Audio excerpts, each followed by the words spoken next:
Alright, cable guy Ken here. Last little thing before I stop filming this morning. I'll have to get another memory card rather. Got my little Coleman Max micro stove.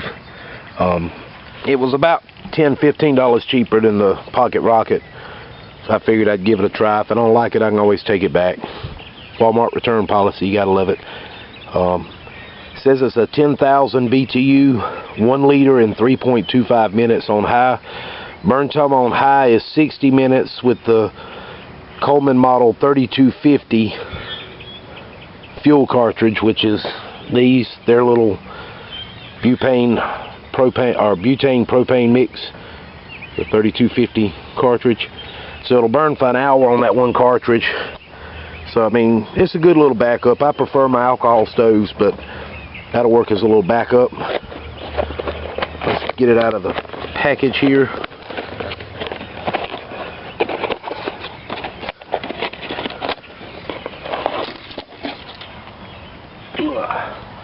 It's got the little burner on top there, and then these little things just slide on around. It's got kind of a built-in little windscreen, but not much on. The thing I thought was funny is you open up this little warning label and it says follow leak check procedure and instructions for use after connecting cylinder. Why not just put the leak check procedure instructions on this card instead of in the box in the last page of a 10-page instruction manual for a propane stove? You know what I mean? So, y'all have seen these before. It's no big rocket science. Screws onto the canister. Make sure it's on good and tight. Get something to light it with. I found that works better than anything. No burnt fingers.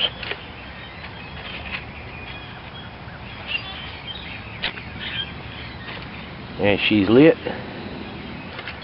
And I've just got my little that's that little chocolate melting pot set that I got from the Goodwill store for like $1. Just got it in a little mesh bag. That's what I will be cooking on this morning, or at least heating my water up, because we're going to have a Mountain House meal for breakfast.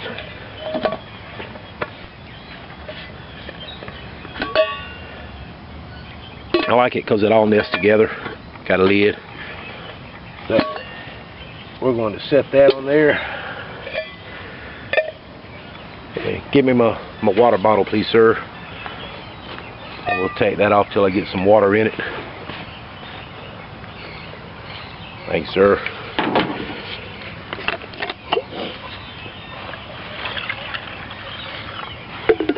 We'll call that 2 cups of water. You don't measure in the woods. What are you talking about? And then we'll give it some heat. Put a lid on it. And we'll be back.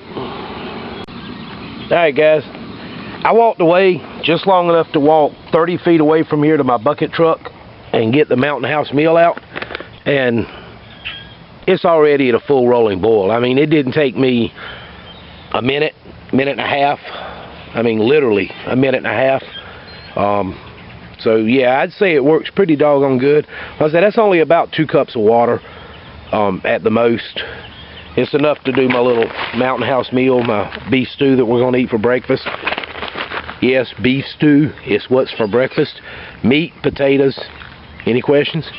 So we're going to get this mixed up real quick, eat us some breakfast, and I'll let you know how the beef stew tastes. Good morning, everybody. That's my son Christian right there. We're going to let him be the guinea pig. He's going to be the first one to taste this Mountain House freeze-dried beef stew. Got it in my little pot. Go ahead and take a chunk out of that and tell me what you think.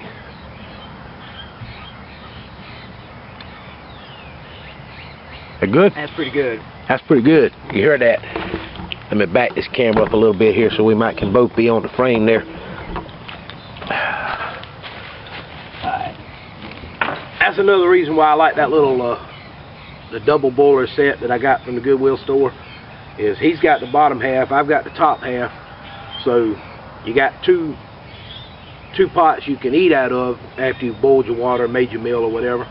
And I have taken this and put the water in this bottom one and put the boiler part in top of it, cracked me 2 eggs in here, and while my water was boiling, it was cooking my eggs.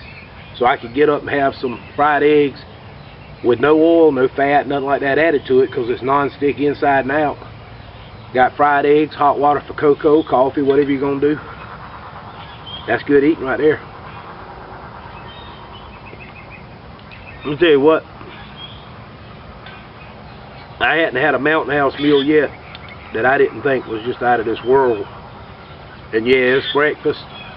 It's 8:30 this morning, but meat, potatoes, carrots, ain't nothing wrong with eating this for breakfast. It's good for you. I ain't sure I'm on the camera, but part of me might be. But let's see what it says here nutrition wise, if I can hold the bag long enough to read it. It's this is a 2-serving pack, and it's 250 calories per serving. Total fat is 9 grams, 1.5 grams of saturated fat, no trans fat, and 25 milligrams of cholesterol, 1,080 milligrams of sodium. So that's 45% of your sodium intake for the day. But you know, think about it, people. If I'm out camping, I'm going to eat one of these throughout the day, and then the rest of the day I'm going to be eating nuts, berries, fruit, stuff like that. So that's really not bad. It's not going to kill you. 30 grams of carbohydrates, 17 grams of protein. My little pemmican mix that I make, not sure about the fat content and the calorie content because it's homemade, but it's full of peanut butter, which is just tons of protein. So this and like my pemmican or you know anything like that, you won't be starving and you won't be hurting yourself too bad. Definitely some good stuff. That's really good. Considering what it looked like when it was freeze dried, this actually looks pretty good. I mean, you can see there's chunks of meat and potatoes and carrots and peas in this. I mean, lots of good food, and I mean, it tastes like you just made it yourself at the house. We're gonna finish eating this up. We're gonna pack up the stuff we don't want to walk away today. The tent I ain't worried about, it ain't going nowhere, but my other stuff, my tools and stuff like that, we're gonna pack up. And probably gonna head around and hit the flea markets and stuff like that for a bit. See if we can't find some more cheap common man bushcraft stuff. So, Cable Guy Ken here. Y'all behave yourselves now.